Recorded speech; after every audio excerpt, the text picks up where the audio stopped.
Me friends and ఫ్యామిలీతో సరదాగా బయటకు వెళ్ళటానికి కారు లేదా అయితే వెంటనే ఈ నెంబర్కి కాల్ చేయండి.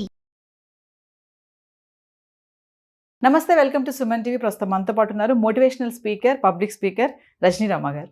నమస్తే మ్యామ్. నమస్తే నవీన. మ్యామ్, కోపం అందరికీ ఉంటుంది కదా కోపం. మరి దాన్ని చాలామంది కంట్రోల్ చేసుకోలేదు, ఫ్రస్ట్రేట్ అయిపోతూ ఉంటారు. ఇప్పుడు ఈ మధ్య కాలంలో చూసుకుంటే కోపం అనేది ఒక లెవెల్ ఏం లేదు, చిన్న పిల్లల దగ్గర నుంచి కూడా అది మనం చూస్తున్నాం. ఇంట్లో పేరెంట్స్ మీద పిల్లలు కానీ, స్కూల్లో కానీ పెద్దవాళ్ళు కూడా అలానే ఉన్నారు పిల్లల పైన. అసలు ఈ కోపాన్ని కంట్రోల్ చేసుకోవడం అనేది మన చేతిలోనే ఉంటుందా? అంటే సైకలాజికల్గా ఏం చెప్తారు దీని మీద మీరు? కోపాన్ని కంట్రోల్ చేసుకోవడం అంటే మన చేతిలోనే ఉంటుంది, కానీ కోపం తీర్చుకోకపోతే ఎలా? అన్ని తీర్చేసుకోవాలంటున్నారు. లేకపోతే బీపీలు పెరిగిపోతాయి, లావ్ అయిపోతారు, వ్యక్తపరిచేసేయాలంటారు అంతే. కానీ కొంతమంది బాగా మేడం వాళ్ళు ఇంకెక్కడ పడితే అక్కడ ఎవరు అనేది చూడకుండా, ప్లేస్ చూడకుండా కూడా చూపిస్తూ ఉంటారు. మరి ఎదుటి వ్యక్తి ఎంత బాధపడతాడు ఆ క్షణంలో అంటే అలాంటి వాళ్ళు ఎలా కంట్రోల్ చేసుకోవాలంటారు? అవసరం లేదు కంట్రోల్, ఎదుటివాడు భరించకుండా ఉంటే సరిపోతుంది. వాడెందుకు వాడు కంట్రోల్ అవ్వడు. ఎవరైనా సరే వాళ్ళు కంట్రోల్ చేసుకోలేరు. కంట్రోల్ చేసుకోగలిగితే మీరు అన్నట్టు ఎక్కడ పడితే అక్కడ ఎందుకు ఇప్పుతాడు నోరు? యువతల వాడు భరించకుండా ఉంటే వాడు సబ్జెక్ట్ కంట్రోల్కి వస్తాడు, ఖచ్చితంగా వస్తాడు. వాడు మరీ బరితెగించిన వ్యవహారం అయితే చెప్పలేం మనం. నార్మల్ సిగ్గు, ఎగ్గు, బుద్ధి, జ్ఞానం ఉన్న ఏ మనిషి అయినా సరే, ఆడైనా మగైనా, చిన్నైనా పెద్దయినా, సిగ్గుపడి తప్పుకుంటాడు, రెండోసారి మానుకుంటాడు. బరితెగించిన వాళ్ళు ఉంటారు కొంతమంది. వాళ్ళు ఏంటంటే నన్ను ఇలా అంటుందా అని చెప్పి అక్కడ ఇంకొంచెం రెచ్చిపోతాడు.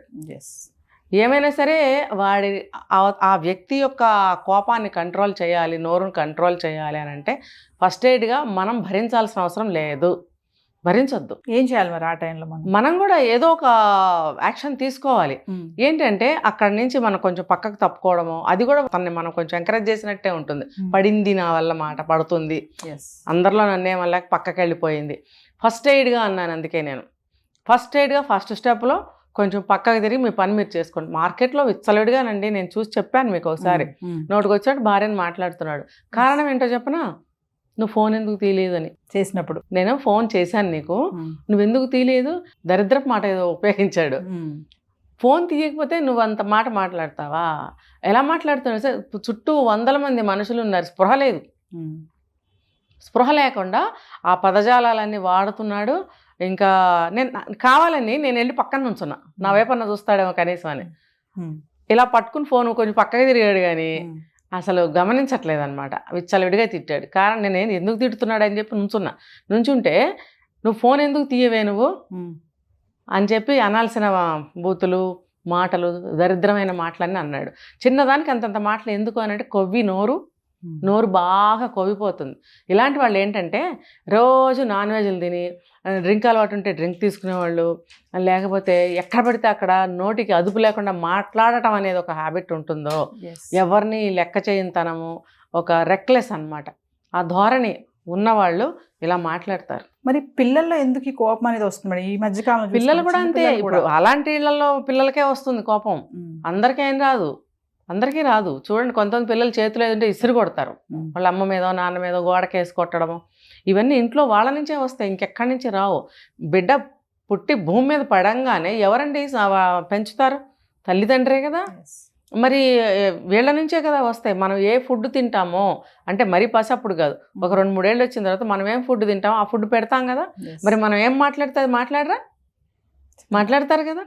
అంతే, ఏ గూటి చిలక ఆ పలుకు అంతే. వేరే చిలక వచ్చి కాకి భాష మాట్లాడదు, కాకి వెళ్ళి హంస భాష మాట్లాడదు. ఏ గూటి చిలక ఆ పలికే పలుకుతుంది. కాబట్టి అంతంత కోపాలు పిల్లల్లో ఉన్నాయంటే అటువంటి ఫ్యామిలీలో అటువంటి తల్లిదండ్రులు ఉండబట్టే వాళ్ళకి పెరుగుతుంది. అది ఆ కంట్రోల్ అనేది మనం భరించకుండా వాళ్ళకి కొంచెం ఏం చేయాలంటే ఒక మాట అనటమో, ఇంటికి వెళ్ళాక మాట్లాడుకుందామని ఆపండి అని అనడమో, కొంచెం మౌనంగా పక్కకి వెళ్ళడం అనేది చేయాలి. ప్రస్తుతం ఇంటికి వెళ్ళిన తర్వాత మనం హోరాహోరీ ఎలాగో ఉంటుంది. అయితే సైకలాజికల్గా మేడం మీ దగ్గరకు సెషన్స్కి వస్తూ ఉంటారు కదా, ఇలాంటి ఆస్పెక్ట్స్లో ఎవరైనా వచ్చారా? వైఫ్ అండ్ హస్బెండే కానీ కోపం మా హస్బెండ్కి ఎక్కువ కోపం వస్తుంది, మా భార్యకి ఎక్కువ కోపం వస్తుంది అని. బాగా ఒంగోబెట్టి గుద్దేస్తాడంట కోపం వస్తే. ఇది ఎక్కడ విచిత్రం. కోపాన్ని తీర్చుకోవడానికి భార్యని ఎంత నవ్వాలా ఏడవాలా నాకు నిజంగా ఆశ్చర్యం అనమాట. ఏ కోపం వచ్చా గబుక్కున ఆవిడ ఒంగోబెట్టేసి వీపు మీద గుద్దేస్తాడంట. మరి ఆవిడ ఎందుకు భరిస్తుంది నాకు తెలియలేదు. అంటే మొదటి నుంచి కూడా కొంచెం అలాంటి అలవాట్లు వస్తూ ఉన్నాయన్నమాట. ఈవిడ భరిస్తూ వచ్చింది. మరి రోజులు గడిచే కొద్దీ ఏళ్ళు గడుస్తాయి కదా, ఇంకా బయటకు వెళ్ళలేని స్థితి వస్తుంది వాళ్ళకి. అదేంటంటే సరెండర్ అయిపోతారు, తర్వాత పట్టించుకోని విధంగా వచ్చేస్తారు వాళ్ళు. కుటుంబం కోసం, పిల్లల కోసం వదిలేస్తారు. ఇక అంటే అలా కొట్టడం. ఏంటి నీ కోపాన్ని నా మీద ఎందుకు చూపిస్తావు? ఆ గోడను గుద్దొచ్చు కదా, లేకపోతే ఏదైనా ఉంటే దాన్ని టేబుల్ మీద అలా గుద్దేసేయచ్చు కదా. ఒక మనిషి మీద ఎందుకు నీకు అంటే, ఒక మనిషిని కొడితే నీకు నొప్పి కలగదు, నీకు నొప్పి కలగకూడదు. గోడ మీద గుద్దితే నీకు చేయి నొప్పి పెడుతుంది కాబట్టి నువ్వు గోడ మీద గుద్దావు కదా, అంతే కదా. అందుకని అది భరించాల్సిన అవసరం మనకి లేదంటున్నా నేను. తిరగబడాలి. ఎందుకు కొడుతున్నావు నువ్వు? మనిషిని కొట్టడం ఏంటి నేరం తెలుసా? ఒక మనిషిని కొడితే నేరం. అది సెక్షన్స్ ఉన్నాయి. అది పాపం ఆడవాళ్ళకి చాలామందికి తెలియక మా ఆయన కొడతాడని భయంతో వణికిపోయే భార్యలు ఉన్నారు. ఇంకా ఆ రోజుల్లో వాళ్ళు కొట్టే భర్తలు ఉన్నారా మేడం? ఇంకా ఏంటండి అస్సలు ఎలా కొవ్వెక్కి ఉన్నారో తెలుసా. ఏమన్నా అంటే ఇలా అంటారా అలా అంటారా అని అంటారు, కానీ ఈ కొట్టే వాళ్ళందరికీ కొట్టట్లేదని చెప్పమనండి. మీరు కోపం వస్తే, నేను ఇదే భర్తలందరికీ చెప్తున్నానండి, దయచేసి మీకు కోపం వస్తే కావాలంటే 2 రోజులు మాట్లాడటం మానేయండి భార్యతోటి.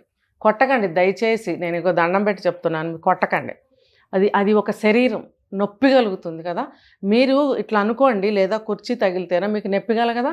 అంతంత దెబ్బలు భార్యను కొడితే భార్యకి నొప్పి పెట్టదా అండి? మళ్ళీ అదే భార్య ఆ దెబ్బ కొట్టంగానే గ్యాప్ లేకుండా లేచి వెళ్ళి పనులు చేస్తుంది. అంటే ఒంటి మీద అన్ని నొప్పులు పెట్టుకొని, కళ్ళల్లో అన్ని నీళ్లు పెట్టుకొని, గుండెల్లో అంత బాధ పెట్టుకొని ఆవిడ లేచి వెళ్ళి మీకు మీ కుటుంబ సభ్యులకి వంటలు చేసి పెట్టాలి, ఇంట్లో పనులు చేయాలి కదా. మరి మీరేమో గోడను గుద్దకుండా మనుషులను కొడుతున్నారు, మీకు నొప్పి పెట్టకూడదు. మరి ఆవిడని ఎందుకు బాధ పెడతారు? మీరు చేయకండి దయచేసి. కోపం వస్తే 2 రోజులు మాట్లాడకండి, ఓకేనా మేడం? ఫైనల్గా అంటే కంట్రోల్ చేసుకునేది మన చేతిలోనే ఉంటుంది కదా. ఏమైనా టిప్ చెప్తారా? బాగా కోపం వచ్చేస్తుంది ఇప్పుడు నాకు, బయట ఉన్నాను నేను, 10 మంది మధ్యలో ఉన్నాను, విపరీతమైన కోపం వస్తుంది ఒక వ్యక్తి పైన, నేను కంట్రోల్ చేసుకోవాలి అంటే ఆ క్షణంలో నేను ఏం చేయాలి? ఇమీడియట్లీ నా కోపం తగ్గాలి అంటే ఇది మీరు అన్నారు 10 మంది మధ్యలో ఉన్నప్పుడు కోపాన్ని కంట్రోల్ చేసుకోవాలి అని అంటే, అది అతనికి చేత కాకపోవచ్చు. ఒకటైతే చేయొచ్చు, అక్కడి నుంచి ఇమ్మీడియట్గా వెళ్ళిపోవడమే. కొంచెం సేపు అయినా బయటకు వెళ్ళాలి. లేదు, పక్కన ఉన్న వాళ్ళకి కూడా బాధ్యత. అది ఏం చేయాలి? వాళ్ళు టాపిక్ని డైవర్ట్ చేయాలి కొంచెం. ఇదంతా ఈజీయా అంటే కాదు, కానీ వాతావరణాన్ని కొంచెం ప్లెజెంట్ చేయాలి. చేసి ఏదో ఒక డైవర్షన్ చేయాలి అక్కడ. ఇప్పుడు అక్కడ ఏదైనా ఒక ఆఫీస్ మీటింగ్ అవ్వచ్చు, లేకపోతే ఏదైనా బంధువుల ఇళ్ళు కావచ్చు. 10 మంది ఉంటారు కదా అక్కడ. ఇంట్లోనే 10 మంది కుటుంబ సభ్యులు మనవాళ్లే ఉన్నారనుకుందాం. వీళ్ళల్లో ఏ ఒక్కళ్ళైనా సరే డైవర్షన్ కోసం ఏదైనా వెళ్ళి టక్మని ఏదైనా ఒక మ్యూజిక్ పెట్టడమో, టక్మని ఏదైనా కాఫీ టీ తీసుకొచ్చి అందరికీ ఇవ్వడమో, లేకపోతే సడన్గా ఇగో ఆ పని ఉంది కదా మనం వెళ్ళాలి కదా, టైం అయిపోతుంది పదండి అని తీసుకెళ్ళడమో, ఏదో ఒక డైవర్షన్ ఉన్నవాళ్ళు చెయ్యాలి. తర్వాత అతను ఏం చేయాలంటే, నేను అరుస్తున్నాను, ఎగురుతున్నాను, తగాదా ఆడుతున్నాను అని అతనికి తెలుస్తుంది. అనిపించినప్పుడు కొంచెంసేపు బయటకు పోమానాలి, ఉన్నవాళ్ళు అనాలి, లేకపోతే ఆయన వెళ్ళిపోవాలి. కాసేపు వెళ్ళిపోయి మళ్ళీ ఇంటికి రావాలి. అప్పుడు ఏమవుతుంది? మైండ్ సరిగ్గా ఆలోచించడానికి అలవాటు పడుతుంది. అక్కడే నుంచి అదే దాని మీద రుద్ది అరుస్తుంటే అతనికి మైండ్ సెన్స్ కోల్పోతుంది. ఏం మాట్లాడుతున్నాను? కోపం మీద కోపం అవుతుంది, మాటల మీద మాటలు వచ్చేస్తూ ఉంటాయి, చైన్ వెళ్ళిపోతుంది. అందుకని అతను ఏం చేయాలి? అక్కడి నుంచి కొంచెం స్కిప్ అవ్వాలి, డైవర్ట్ అయిపోవాలి. ఫస్ట్ అయితే అక్కడి నుంచి అయిపోవాలి. ఉన్నవాళ్ళు ఏం చేయాలి? ఇలాగనమాట. ఏదో అక్కడ ఏదైనా లేకపోయినా సరే పిల్లలు కానీ పక్కన ఎవరుంటే వాళ్ళు కానీ ఏం చేయాలంటే ఏదైనా గుర్తు చేయాలి. గుర్తు చేసి, లేదు ఏదన్నా మీకు ఎమర్జెన్సీ కాల్ వచ్చింది, ఫస్ట్ అది అటెండ్ చేయండి. మీరు వాళ్ళు చాలాసార్లు ఏదన్నా ఒక రీజన్ ఉంటుందండి. అలాంటివి ఇవన్నీ అప్పటికప్పుడు ఎలా అవుతాయి అని అంటే కాదండి. ఒక 5-6 కారణాలు మీరు తీసుకోండి. అందుట్లో ఏదన్నా ఒకటి జరిగే ఉంటుంది, నిన్నో ఇవాళ రేపు. ఏదైనా అర్జెంట్ కాల్ వచ్చి ఉండొచ్చు, లేకపోతే ఒక పని పెట్టుకుని ఉండొచ్చు, మీరు రేపో ఎల్లుండి ఈరోజు పెట్టుకుని ఉండొచ్చు, లేకపోతే ఎవరన్నా మీ ఇంటికి చుట్టాలు వస్తున్నామని చెప్పు ఉండొచ్చు, లేకపోతే పక్కింటి వాళ్ళు మిమ్మల్ని ఏదో కలవాలని వచ్చి ఉండొచ్చు. ఇలాంటివి ఏమన్నా 2-3 రోజులు 4-5 రోజుల లోపల జరుగుతానే ఉంటాయి, జరిగే ఉంటాయి కదా. అలాంటప్పుడు ఇందులో ఏదన్నా ఒకటి గుర్తు చేసి అతన్ని ఆపచ్చు. సో కంట్రోల్ చేసుకునేది మన చేతిలో ఉంటుంది. ఉంటుంది. మీరు అన్నట్టుగా ఫస్ట్ లో కొంతమంది దానికి వదిలేయాలి కోపాన్ని అని అంటున్నారు కదా, అవతల భరించాలి. అవసరం లేదు కదా. ఇప్పుడు మీకు ఆకలి వేస్తే మీరు తింటారు, మీ కడుపు నిండుతుంది. మా కడుపు ఏం నిండదు కదా.